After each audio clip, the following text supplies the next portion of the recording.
So I really hope that you are feeling met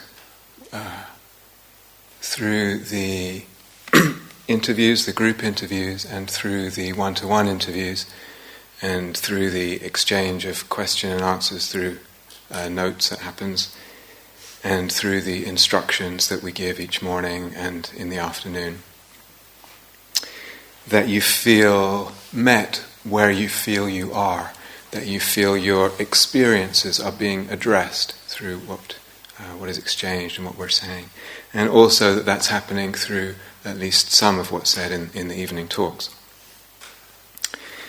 Because sometimes that is the purpose of what happens in the evening sessions as well, is that we're still adding stuff to address your experiences as they're unfolding, ways of working, etc. But sometimes talk has a different purpose. It has a different job to do, or different jobs, plural. There are different kinds of talk. And tonight I want to give a different kind of talk, and talk in a different way about what may be, for many of us, different kinds of stuff. I want to talk different in a number of ways. One is I want to talk about the bigger picture. So some talks are about the bigger picture, and this one definitely is very big. Bigger picture, anyway, my conception, one's conception and view, or imagination of what the bigger picture is in which my practice takes place, that always and inevitably must lie underneath my sense and perception and conception, my actual perception of where I am, where I think I am, where I feel I am. So where I feel I am with this particular experience is always informed in a very fundamental way by my sense, even if I haven't articulated it, about the bigger picture. Always.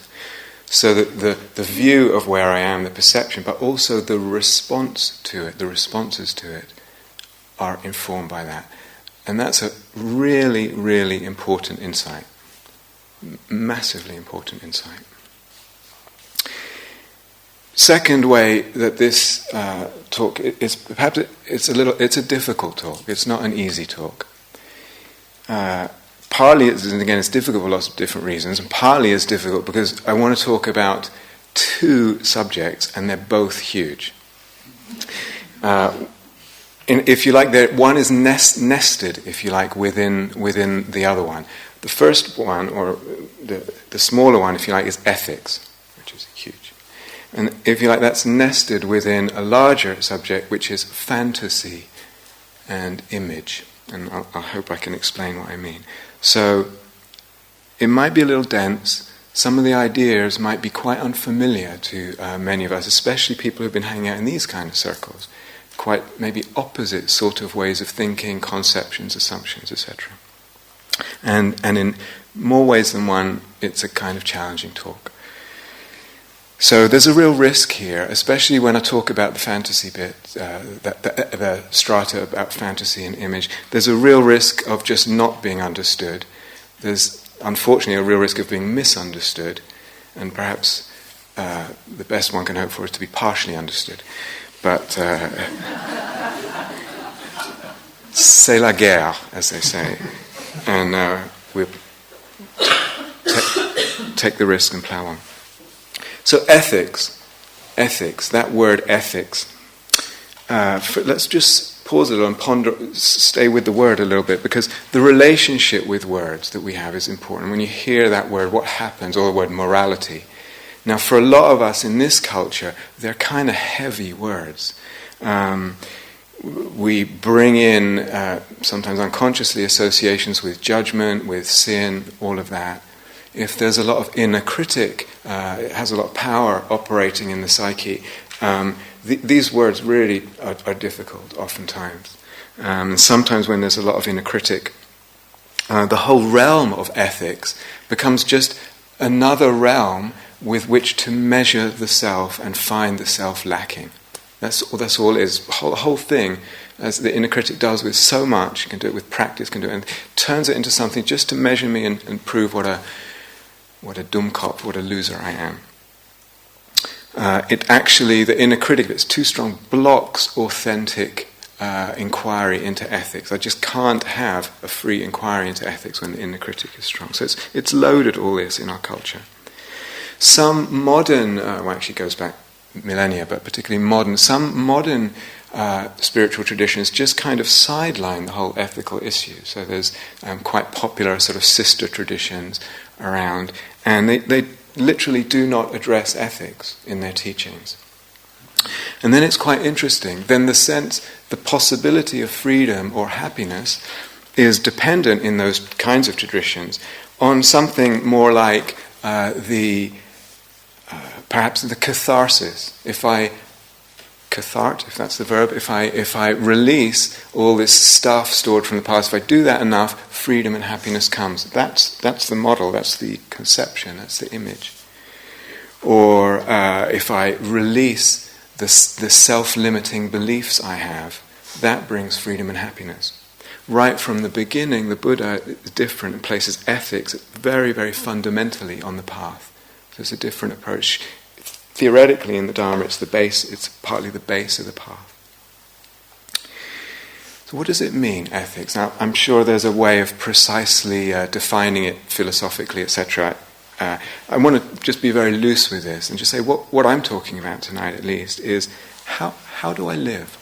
How do I live?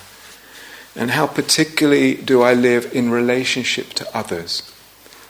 What is my relationship with others? So that's a very loose definition of what I mean by ethics. Recently in this tradition, and there's been a lot of crossover between this tradition and other the Diamond approach and other sister traditions, and within this tradition, with Insight Dialogue. So there's been quite an interest over the last few years in relational practices, where people actually bring awareness and inquiry into working one-to-one with a partner, or in threes, dyads, triads, etc. And that sense of needing to work relationally, relational meditation, if you like, relational inquiry, the sense of that as something really important has entered the image and the fantasy of what's important. It is starting to. People say, this is important, this needs to be addressed. But not yet the wider. And I mean not just 2 or 3 and my family and my friends and maybe the people, but the wide, the whole of humanity, 7 billion people, and what about the other species? And not just now, but what about future others? And that is not yet really part of, hasn't come into how we think about practice. We're not yet really addressing that. It's not yet, if you like, part of the image or the fantasy of what Dharma practice really involves. It's not really central to that yet.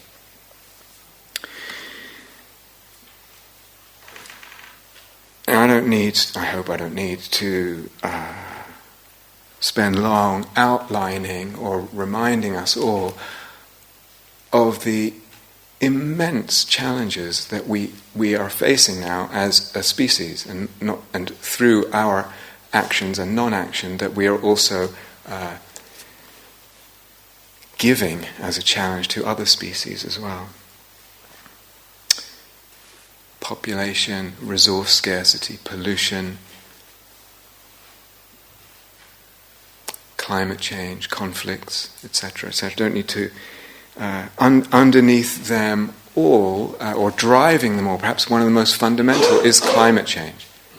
That will have a more and more dominant impact on all the other factors, all of them, resource scarcity, all of it. And the way we human beings, are changing the climate now, today, and have been for the last 100 years, that is going to change the climate, not just today or tomorrow, it will change it for thousands of years. The effects are cumulative. The carbon dioxide we're putting into the atmosphere through our actions, etc., it affects the climate of the Earth for thousands and thousands of years. And this is already in motion. It drives everything. So one of the things that's quite significant of is actually the species extinction. So the great biologist E.O. Wilson has actually reported, at present there is a rate of species extinction that is 100 to 1,000 times the normal rate. And it's being driven by human activity, human action, and climate change is one of the principal drivers of that. 100 to 1,000 times the rate of species are just going extinct, disappearing, never to appear again. And it barely made the news, but scientists and also some politicians are quietly admitting that the goal that was sort of very loosely proffered after the Copenhagen climate summit 3 years ago, that it would be kind of really a good idea if everyone agreed to keep the climate change 2 degrees or less, because above that there is what's called runaway climate change. We don't know where it just starts feeding back on itself. We actually don't know where it will stop. Now there is a sort of quiet acknowledgement that it's virtually impossible, with the momentum that has gathered, the emissions that have already been emitted, and what's happening, is virtually impossible to keep within that 2 degrees limit. Virtually impossible. What we're heading for, and even the World Bank wrote this in an article the other day, what we're heading for is more 4 degrees to 6 degrees. And that means, as an initial thing, because as I said, scientists don't even know what starts happening at 4 degrees or 6 degrees. A whole bunch of other feedback effects. We don't know. It's like a snowball rolling. Now, it might sound that's quite nice. Add 6 degrees to here, it's a bit like the south of France. So that's pretty nice. But actually, that would be completely cause immense and widespread devastation for human civilization, species, and others. Massive floods, much more than inconvenience of not being able to take a train here or there. Cities, London, New York, Mumbai, would probably become submerged. Other cities. On the other end, droughts, crop failure, has already happened in the States last summer, leading to radically, drastically raised food prices and actually a lot of starvation in the third world. Massive, widespread starvation. Storms, what we tend to think of as a normal storm or as a possible storm, just hugely inflated in its the power of its devastation. Acidification of the oceans that feed so much of humanity, not also have worth in themselves, the marine life. And resource wars, as there's less water, less all of that. And it seems in the wider culture sometimes, that someone put it, it's as if our collective human, our technological intelligence is somehow ahead of, greater than our ethical intelligence. We're so smart with our gadgets and what we can build, and yet our ethical intelligence is really not keeping up. Our political intelligence isn't even keeping up. And when we come as a collective species to address these questions, how much we try and address it by scientizing it. So parts per million CO2, hugely important, massively important, but it's measurable facts. And maybe there's a whole other level of discourse on which this all rests that is being missed, and that's about values, it's about the ethics. It's just not being talked about. We talk about parts per million and changing technologies and blah, blah, blah. Radical questioning of how am I living, how are we living, and radical questioning of what is my responsibility as a human being.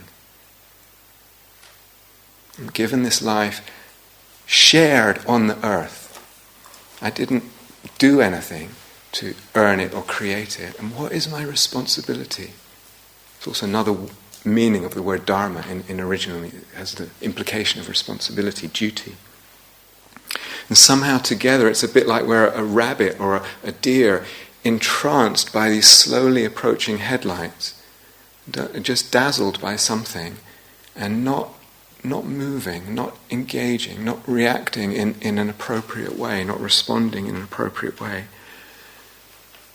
What are we captivated by? Collectively, as a society, and individually, what am I so captivated by?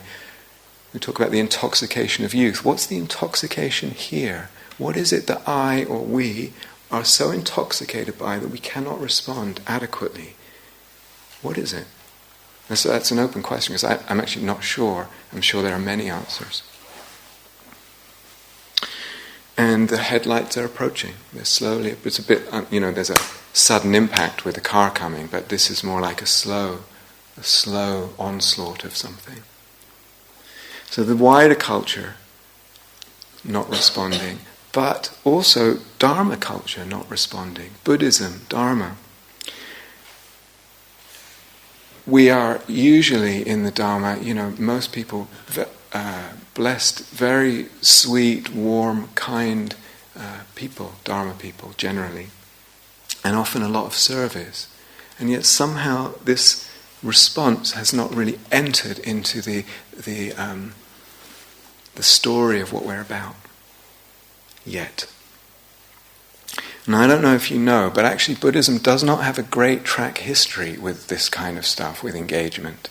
And perhaps a low point was Japanese Zen in the Second World War, which wholeheartedly, with great zeal, leapt into the kind of expansionist, imperialist expansionism of the Japanese war effort. So all the Japanese Zen just got behind all that, and with all the slaughter and darkness involved in that. Why? Something in the culture, the Dharma was subsumed, dragged along by something in the culture. Couldn't give anything different, but was just incorporated into what was happening in the culture. And compare that with, say, someone like Dietrich Bonhoeffer, the Protestant theologian, who wouldn't stop speaking out against the Nazis in Nazi Germany. And they arrested him. And they gave him a trial, summarily tried, and then executed, hung with a bunch of other people who would not stop speaking out. Different. I'm not playing up Christian, I'm just saying there's something in Buddhism that's actually not that great at all this. I don't know if you know this, but in the last year, the Buddhist Peace Fellowship, which is for decades an organization that existed in America looking at these kind of issues and peace and conflict and engaged Buddhism, it folded. It dissolved itself in the last year. Why? Not enough interest. In the last year, the annual general meeting of the English equivalent, the UK equivalent, the Network of Engaged Buddhists, decided, or they debated in their annual general, should we dissolve as well? People aren't interested. And they almost did, but they decided to keep going. Gaia House. Almost every retreat is full these days, or almost full. Almost every retreat, the last couple of years or something. One got so few registrations that it was cancelled, and it was about engaged Buddhism. David Loy, and someone called him and just said, look, no one's interested. So he cancelled. At the same time, in the culture, huge spread of the mindfulness movement, etc., which is wonderful. But I don't know.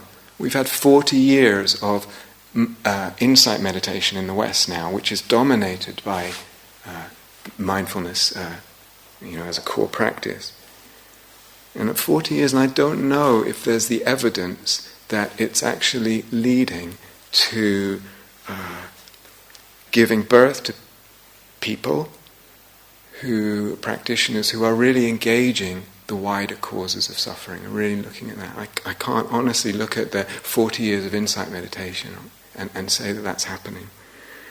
There is the view of suffering is not so much gone beyond the individual. And because that's my tradition, I'm part of that, most of us, are not really grappling with these issues.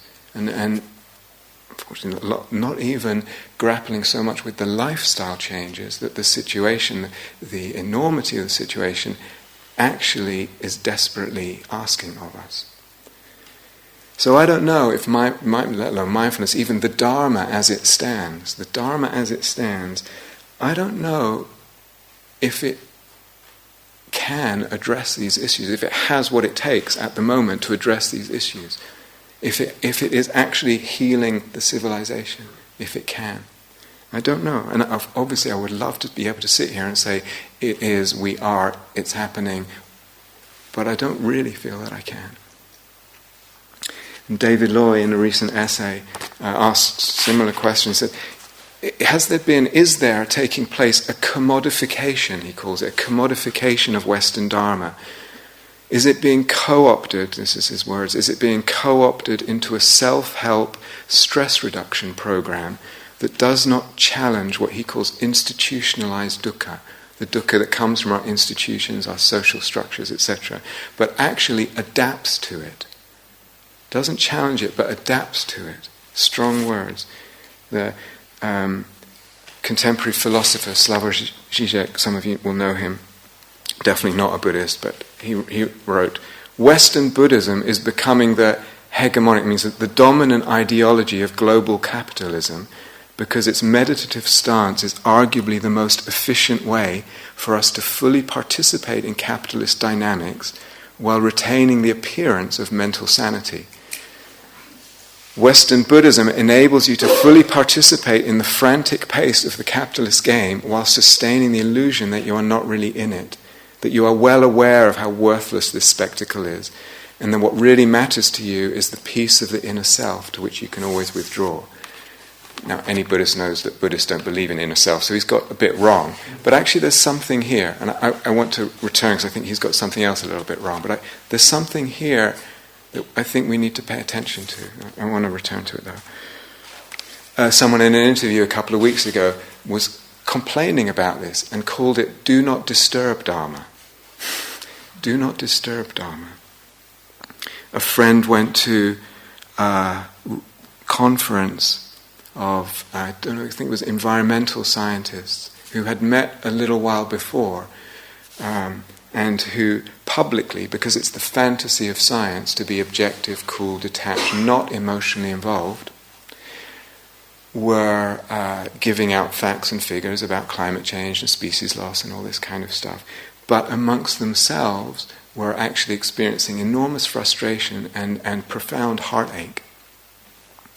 And they, in this previous meeting, the one before this one my friend went to, they were asked to make a list of what they would wish for to remedy the situation more widely.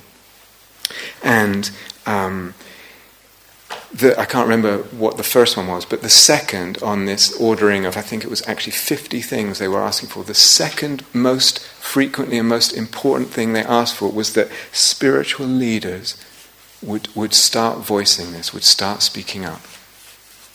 That was the scientists, what they were asked. This is the second biggest thing that will make the difference. Spiritual leaders need to start talking about this. And yet, we are silent. We are silent.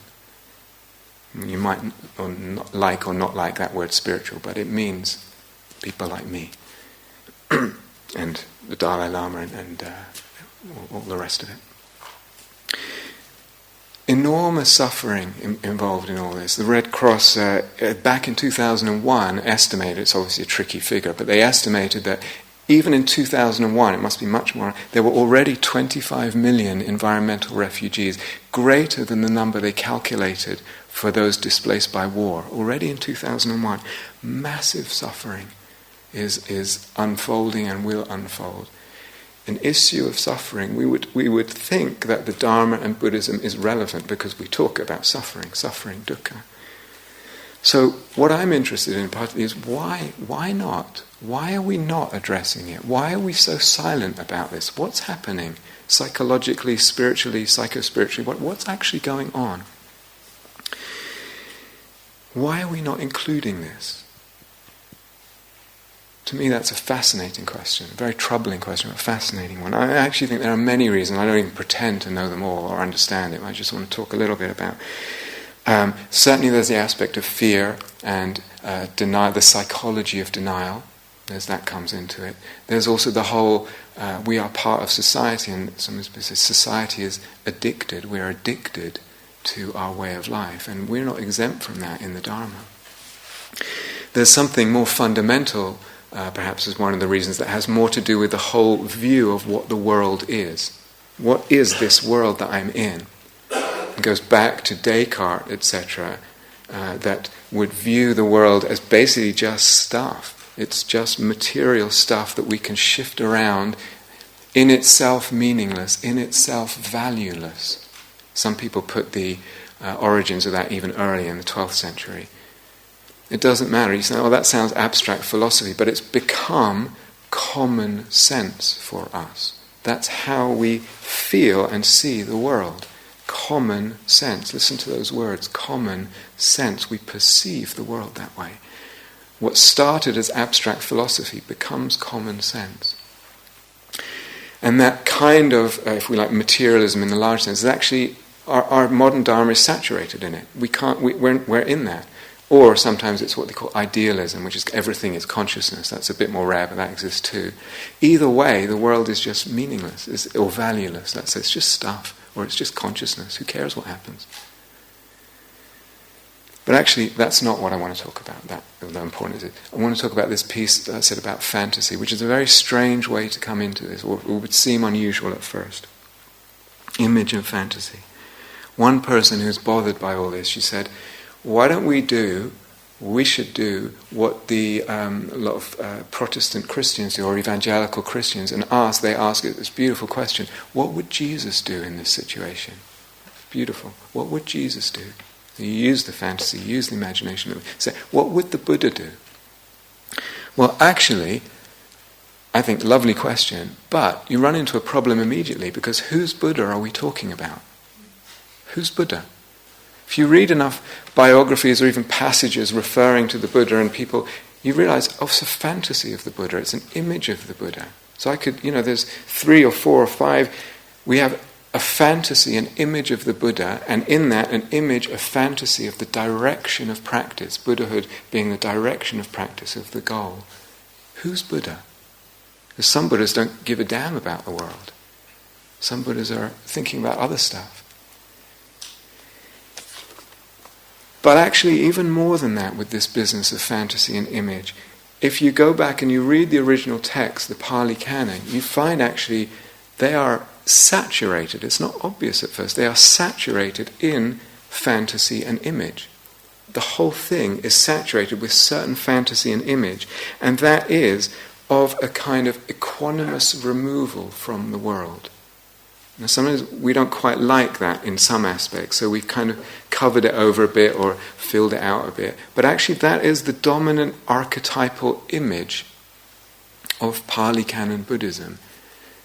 In the world, but kind of removed on the way out, and not really that involved. Cool, non-attached, equanimous. Maybe warm. So, I wonder if we can question that as the dominant image and actually critique it even. And maybe that makes some of you nervous. But to that I would respond, why are we not free to question that? Why are we not free to question the dominant images and fantasies of Buddhism, of Dharma?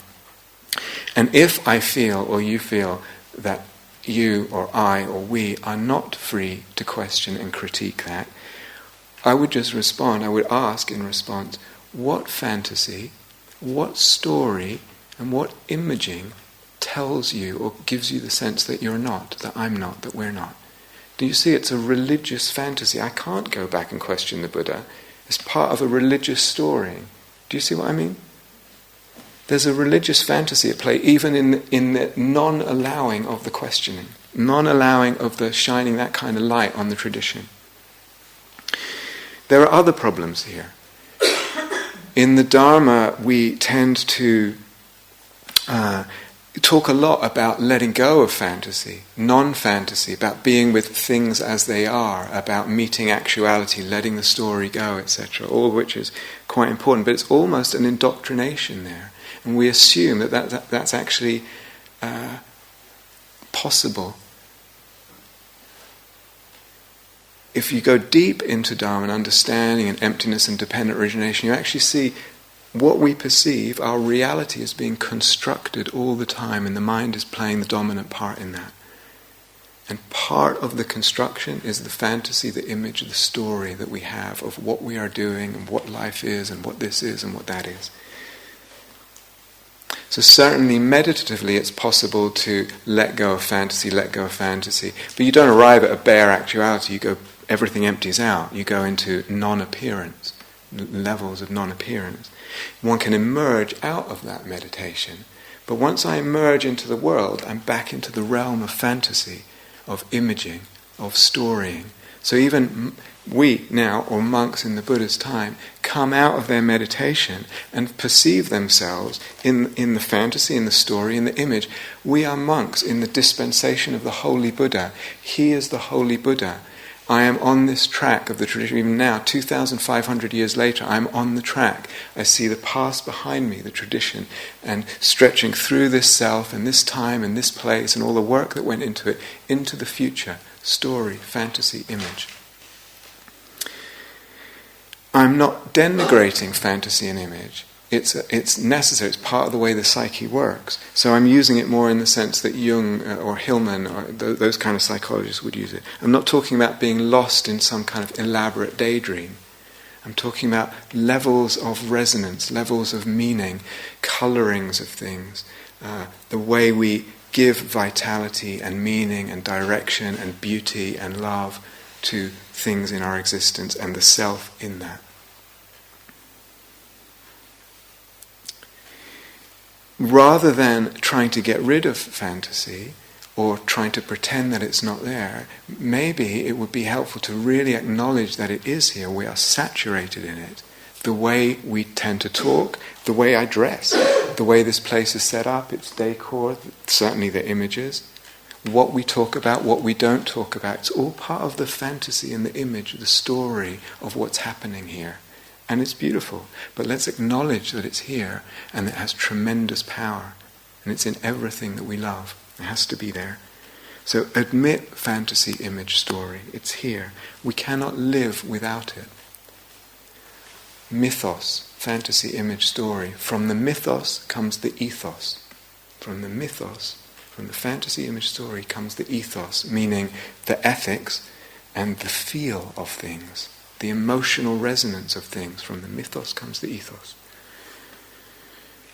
So that's one thing, acknowledging, admitting, recognizing the power. The second thing is, has the Dharma tradition, either recently or right from the beginning, shrunk the range of fantasy and image? Is it contracted it down to predominantly one? The archetypal range of expression, as it contracted it down to one. And is that very singleness the problem, or a problem, let's say?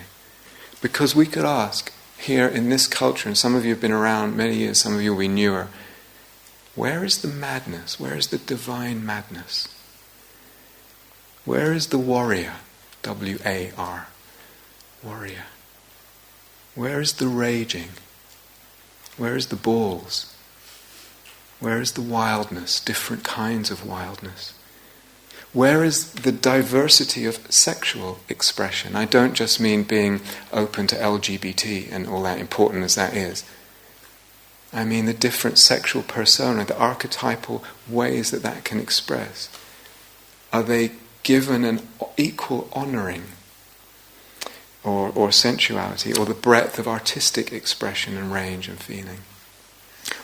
Is it that rather that something, this calmness, equanimity, etc., warm still, is actually become the dominant thing, the dominant image, the image to which consciously, explicitly or implicitly we feel we're moving and we should move? So there's other kinds of things, certain kinds of other expression or manifestation or archetypal range actually get relegated. Maybe they're seen as morally inferior in some cases. Maybe they're just relegated or sidelined. Maybe they're tolerated. We can be mindful of that and tolerate it. But it's still one thing that we're drawn into. And we don't actually regard those others, those other images, fantasies, archetypal expressions, as equally beautiful, that diversity, honouring them equally. And I don't even mean to integrate all that. I'm not even going in that direction now. Some of you may have heard of the teacher Andrew Cohen, and he used to be involved many years ago, way before my time, in this tradition at Gaia House. And now he's got his own sort of tradition that he's a teacher. And I read just a small passage from his biography some years ago, and he relates an incident with one of the senior teachers in this tradition, donkeys years ago.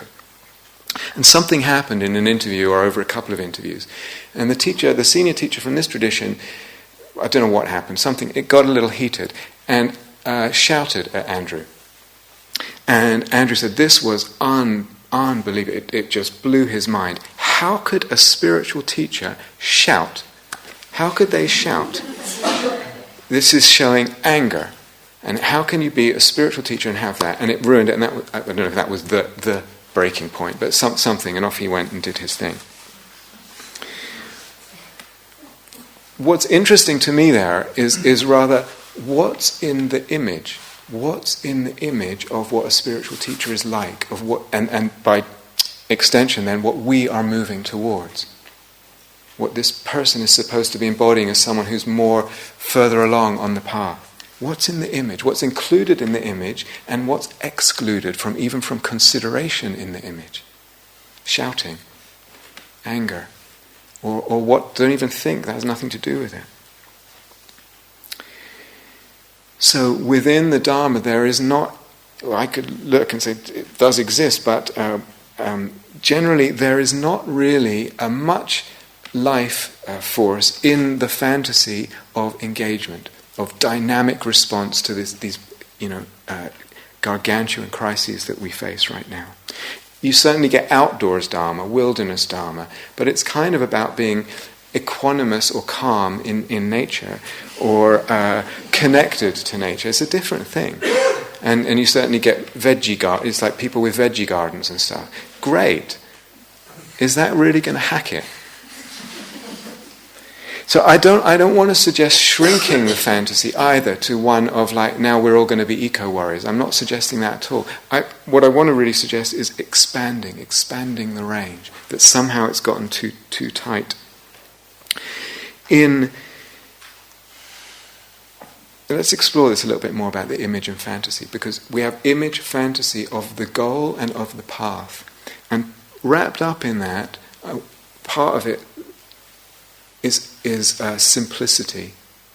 That's one of the, just draw out that dimension. We have an idea that both the goal and perhaps the path are simple. That we're aiming for some kind of simplicity. It's so attractive as a notion. And maybe, secondly, we're also then too simple in the way we regard, say, agitation. So it's interesting. Generally, we want to do away with agitation, we want to move away from agitation, let that go. And yet, certain kinds of agitation are okay. Perhaps if it feels like something is cathartic from my childhood or whatever, and I'm agitated as I go through that, that's maybe allowed. Or the agitation of, in some traditions, the 14th stage of insight or whatever, that's allowed because it's seen, there's a conception behind it that allows it. But generally, we don't like agitation. We let go of agitation. Or, again, too simple in the way that we're considering rage, that which rages within us and that which is outraged or might be outraged. So a lot about simplicity, but climate change is not simple. It's not a simple issue. And the forces that are coming together to propel this juggernaut is not simple at all. So we like this simplism, and maybe we're a bit seduced understandably, with complex life. Seduced, it's like a siren song, seductive. And maybe there's something a bit, missing in there, a bit stupid even. Endlessly letting go of agitation, non-involvement, even using the words equanimity, dressing it up as equanimity, actually non-involvement. Is that what's needed? Are we too in the thrall of one dominant direction there? And we use words like wakefulness and awakening, but maybe with all that we've been lulled to sleep, or some dimension of the being is being lulled to sleep. And though we might be very alive and sensitive in some area, in some other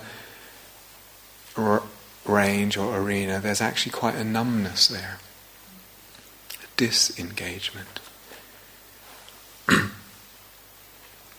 It's interesting, historically, and I think I said this in the opening talk, Buddhist ethics has a lot to do with simplification, in fact. And that's one of the driving reasons behind Buddhist ethics. It's a kind of safety net, as one of my teachers would say. You just keep the 5 precepts. It forms a safety net for your practice and for your being, for your heart and your consciousness. So I don't have to think about, now what did I lie to that person? I have to remember the lie and how it relates to this thing, or who I gossiped behind their back, or what I took. I don't have to keep being troubled by all that. It simplifies, and that simplification allows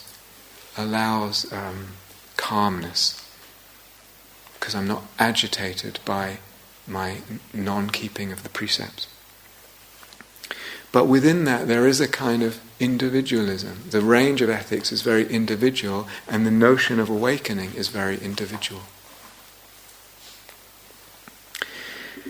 Nowadays, if we think at all about the bigger picture, the wider picture in modern times, we'll maybe hope that, perhaps a person hopes that my working in my personal way on ethics and meditation and awareness and kindness, and in my circle of family and friends and work colleagues, etc., hopefully that will ripple out and cause a wider change in the wider culture.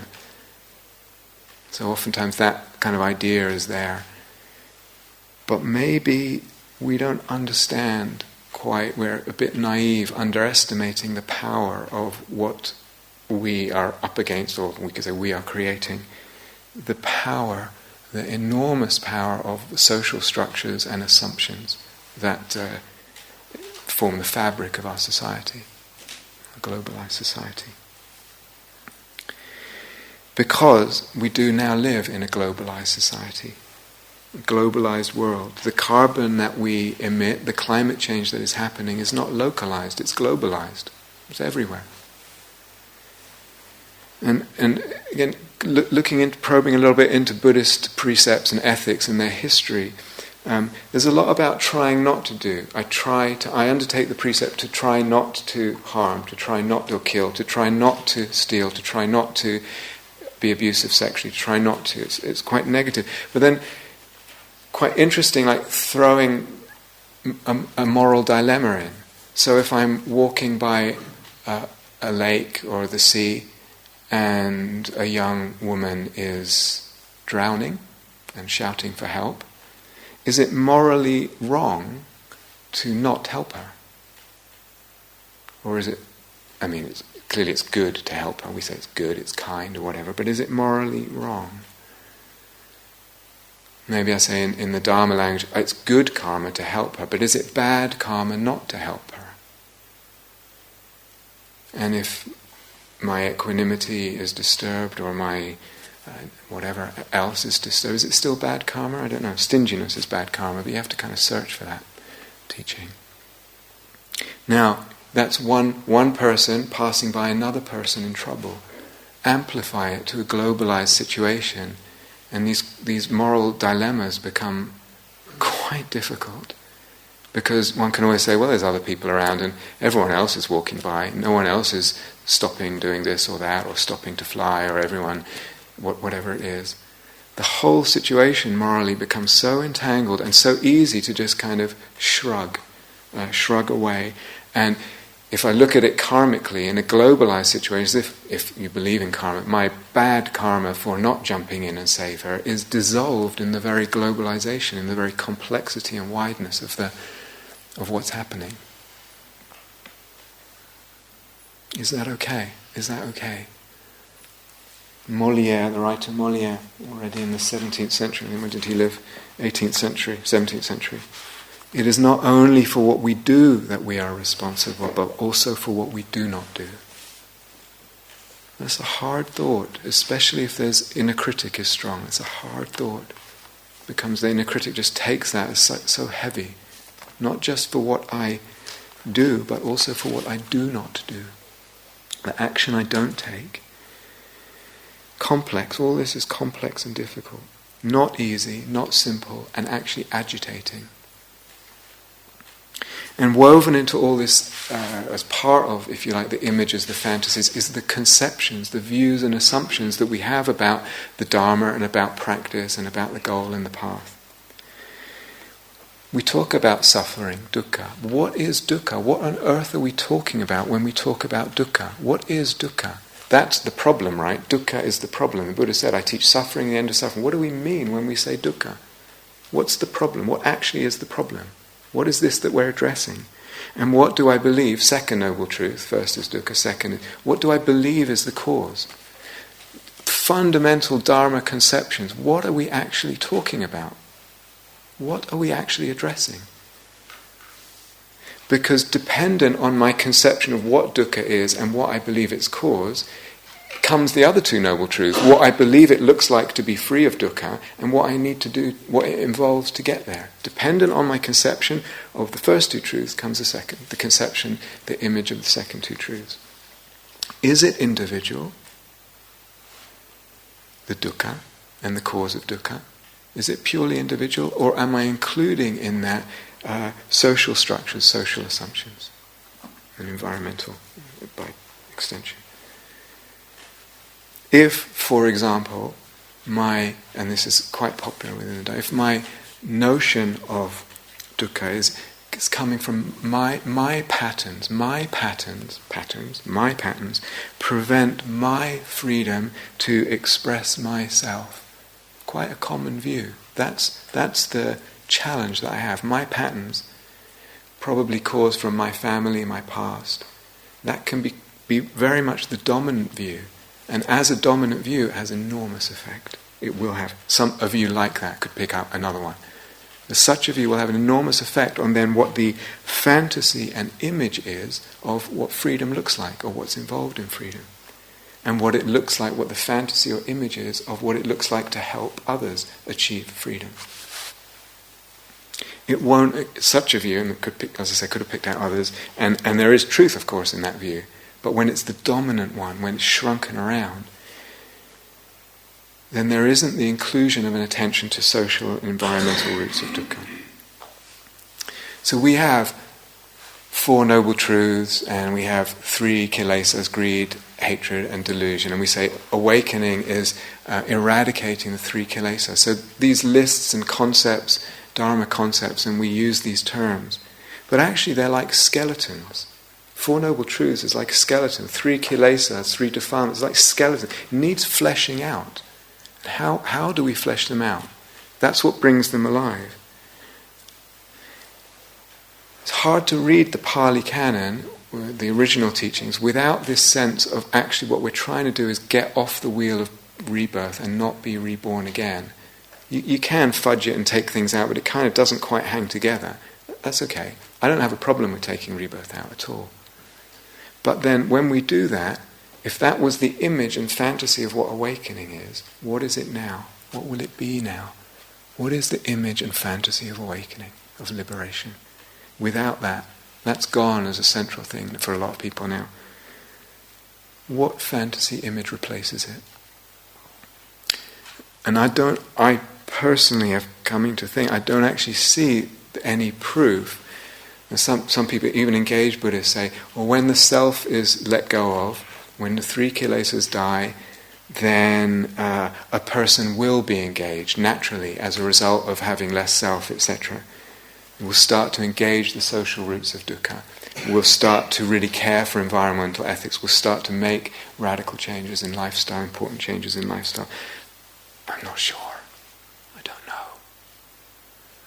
I was at an Engaged Buddhism conference, I don't know when it was, Yuha was there, it was a year or something ago, and David Loy was speaking, and he said he thought that shortly after the Buddha died, monasteries arose, institutions, Buddhist institutions, and they needed the support of local kings, the financial support and the military protection of local kings.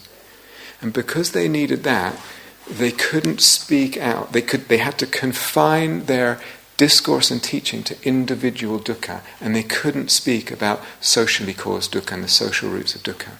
And for that reason, they just decided to confine it to individual dukkha and keep the status quo. And that's why we have Buddhism as it is now. I mean, nice idea, but I don't know, it's a conjecture. Is it true? We have modern traditions that, like this one, have no need to pay any lip service to any government or military ruler or king or anything like that. Other, diamond approach, modern Advaita, all quite similar in the way they point at the self and seeing the illusion of the self in some way or other, different language, and very little speaking about the engagement. So just the idea that the self, the ego, is the problem may not be sophisticated enough psychologically, actually, in relation to all this. Maybe we need new fantasies, or that's one thing that we need, is new fantasies, new myths, new images to be included. Certainly mindfulness alone, but even insight alone, maybe without the right fantasies or appropriate images, it just will not give that fruit. It will not give birth to that kind of engagement, that kind of wrestling. So can we, as teachers, give you new myths? What new myths? What new stories? What new fantasies? What images will you demand of me? New myths, new stories, new images, new fantasies. And what will they be? From the fantasies, from the images, from the stories, from the mythos comes the ethos, comes the ethics. In the wider culture, what are the images? What are the fantasies? Norman Brown said, Norman O'Brien said, if you want to change a civilization, you need to change the imagination of the masses. That's what actually changes things. You change the imagination of the masses. Ben Okri puts it in a slightly nicer way. Stories are the secret reservoir of values. Change the stories individuals and nations live by and tell themselves, and you change the individuals and nations.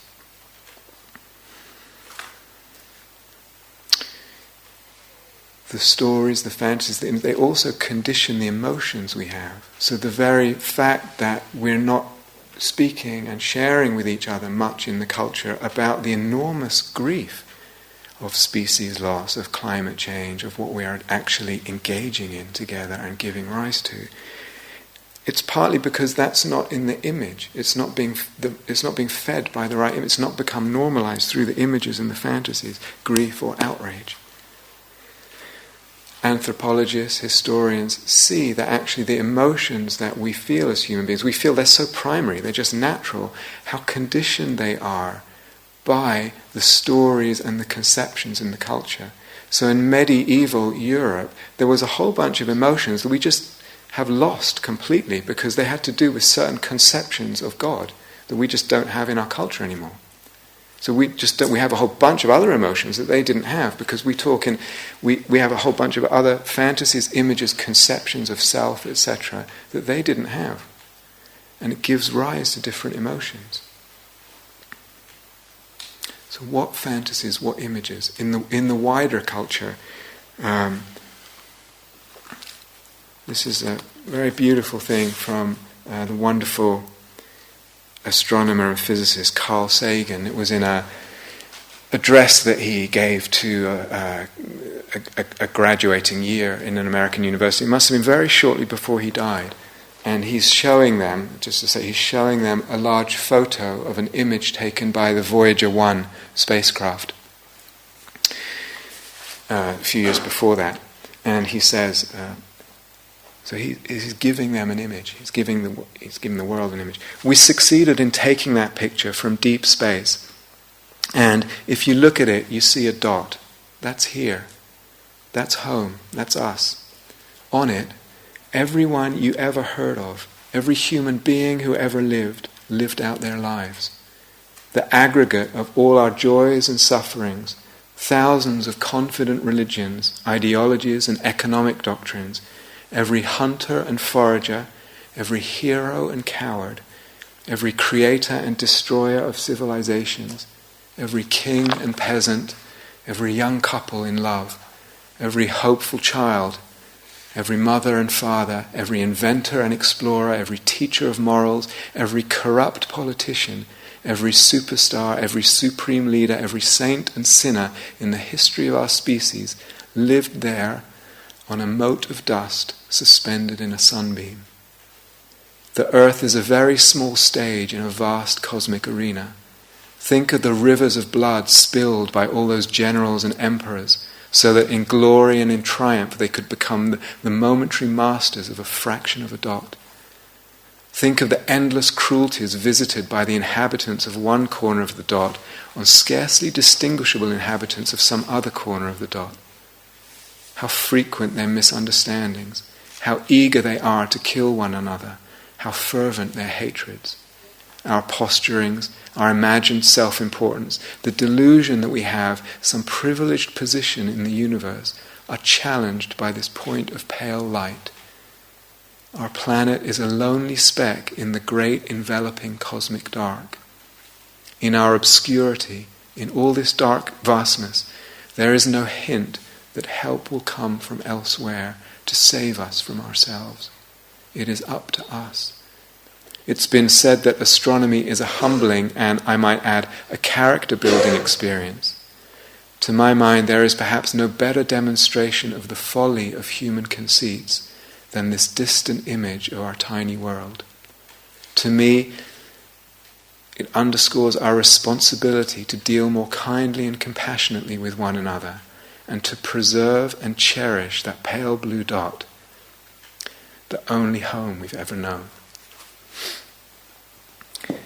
So to me that's beautiful. It's an image. And wrapped up in it is a certain fantasy, the fantasy of our cosmic situation. And the rhetoric goes with it. It's beautiful rhetoric. No problem with rhetoric. Image fantasy brings rhetoric. We have rhetoric in here. No problem. It as I said, fantasy is good. It brings meaning, brings image. But we've had that image since 1969. Gone when Apollo went up and turned around and took the photo. Maybe it's not enough for all. Maybe we need a plurality of images and fantasies, and this is really what I'm getting at. So, what image, what fantasy, what do you love? Because there's so much love coming through what he's saying. And maybe it works for you, for me it moves me tremendously. It doesn't work for everyone, it will not work for everyone. What do you love? What do you love? What has more meaning for you even than your life? What has more beauty and more importance than your pleasure or your pain, your suffering? More beauty and more importance than anything else. What image, what fantasy gives that? Guys, I've been speaking for an hour. Is it okay if I speak more or you just had enough? It's okay? All right. Thank you. What happens if we don't have a fantasy? If we don't have a spiritual, a meaningful, deep image in the psyche, or images in the psyche? One thing that can happen is we start sacrificing at the altar of the god of convenience. Convenience fills up the void left by the absence of meaningful fantasy, of vitalizing fantasy. Sacrificing what? Sacrifice used to mean make something sacred, but it's the opposite. We're actually letting go of what's sacred. Everything's about convenience. And that's one possibility. Or perhaps convenience itself becomes the fantasy. But it's a pretty thin fantasy. It's a pretty meager fantasy. A mean fantasy, actually. Why is it that shopping in big supermarkets feels so wounding to the sensitive soul? Sometimes people who've done a lot of retreats think it's because there's so much sensory stimulation. I actually don't think it's that at all. I wonder, and all this is question, I don't know the answers to any of these things. I wonder if it's actually because what is the supermarket, there isn't the deep care for deep beauty. It's gone. It's not addressed. It's not brought into the equation, into the economic equation, the fiscal equation. There is also not any real intimacy with either the produce or those who sell. It's a place of non-intimacy. What it is a place of is convenience. Let's put everything in one place, and people can park in the driving, in the car park, and it's convenient. And that trumps what is more meaningful and more deeply beautiful. And it's painful, and it has an effect. So in the wider culture, what are the fantasies that we can maybe give rise? Do we need to give rise? What are the dominant ones? What ones can we question? What ones can we bring in? But in the Dharma culture as well, and this is my world and that's what I want to address, can we shake something up? Can we open something up? So that there's less of a kind of monolithic dominance of the equanimous, non-attached acceptance of a situation, the doing nothing as a style of existence. Less monolithic, the simple, the simplifying, the non-agitation, the non-fire of rage. Can there be a greater range? Can we admit and open up a greater range? You know, it was interesting when the Occupy movement was there, and Rowan Williams, then the Archbishop of Canterbury, he had no problem actually publicly saying, yes, I agree, this is great, there should be a Robin Hood tax, what's more, making political suggestions. Archbishop of Canterbury. As far as I was aware, no one in my Dharma circle felt it was appropriate for a spiritual person to be commenting on matters like that, about social structure, etc. Why? It's not in the image. Or again, if we go back to that situation with Andrew Cohen and his teacher back then, we might notice and question and feel morally troubled if a teacher or someone who's been practicing a long time is, for instance, promiscuous, and we think, well, is that morally? We think, well, that can't be morally right, sexual promiscuity. Or if there's a bit of wildness in how they are and what they express, or if what seems like rage or anger is coming through. We maybe notice that more than we would notice non-engagement. It's an absence. We don't notice an absence. What if we turn that around? And actually one starts to question the non-engagement, say that can't be quite right, maybe.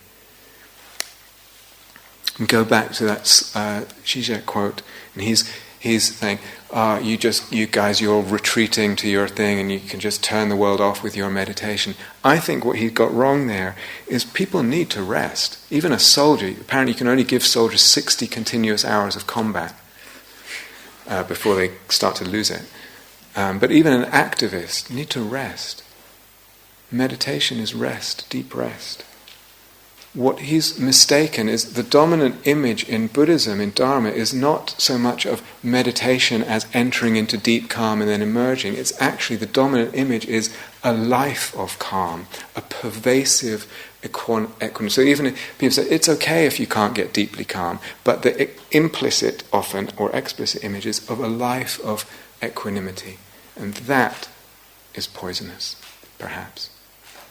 Fine, I mean, beautiful to be able to rest deeply, but to try and have a calm life, an untroubled life, an equanimous life, so that the image, the fantasy that's beginning to get quite pervasive is one of an equanimous or spacious busyness.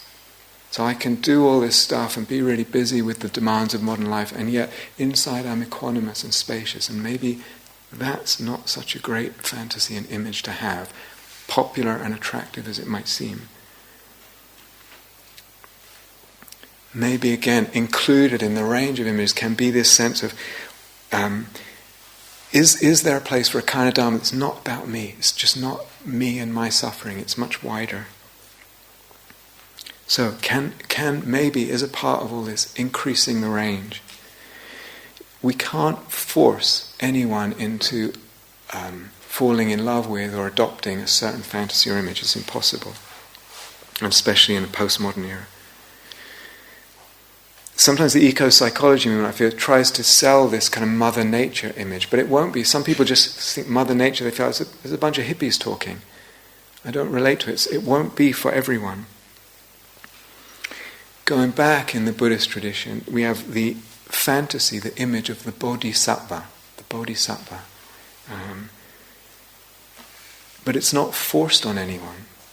At the beginning, when it came to preeminence, when it was arising, this bodhisattva image and this fantasy, actually you had monasteries existing where people who took up that fantasy and image coexisted very well and very peaceably and amicably with people who didn't take it up. Mahayana and Hinayana, no problem living together and just saying, that's your fantasy, it's fine, this is mine, no problem. There has to be maybe a plurality. Just finishing up now. Originally, this bodhisattva fantasy and image originally involved the idea of many lives and a kind of transcendent goal of some unbelievably transcendent Buddhahood, almost difficult to even get the head around. What might it mean now? What might it involve now? A modern version of the bodhisattva. What image might that be? Without all this business about lives and other realms and transcendence and all that. Might it be a range of images, and within that greater space, a wider range of fantasy and wilder range? The fantasy, the images admit wider and wilder. The Buddha, in the time of the Buddha, talked about the lion's roar of the awakened ones. On awakening, they utter the lion's roar. What is the modern lion's roar? What might be included in the modern lion's roar of awakening? So is it that these other aspects that we tend to perhaps dismiss or just not notice or not give life to or feel troubled by, we tend to want to try and tame them or look down on them? Maybe there's something about honouring them deeply, allowing them, making them available. And if you're listening and you think, that sounds dangerous, all this talk about wildness and rage and outrage, and it sounds dangerous. Maybe it is. Maybe there's no such thing as a path without danger. I don't think there is. Any path has danger. Eyes open to danger. And there's always a danger. But if the only or the dominant image is equanimous, non-involvement, warm but not really getting involved, it seems safe, seems like there's no danger, safe, sane, sanitized. But maybe there's huge danger lurking there through the very non-involvement, the non-agitation, the non-outrage. So, maybe one element in all this that we're facing, one small but perhaps important piece, is to do with widening the range of what we honour. And I really mean honour in the fullest sense, not just tolerate, honour the images that emerge, the fantasies that emerge. And then maybe that's one element that allows, might contribute to allowing the dharma to actually really offer something to the world at this time.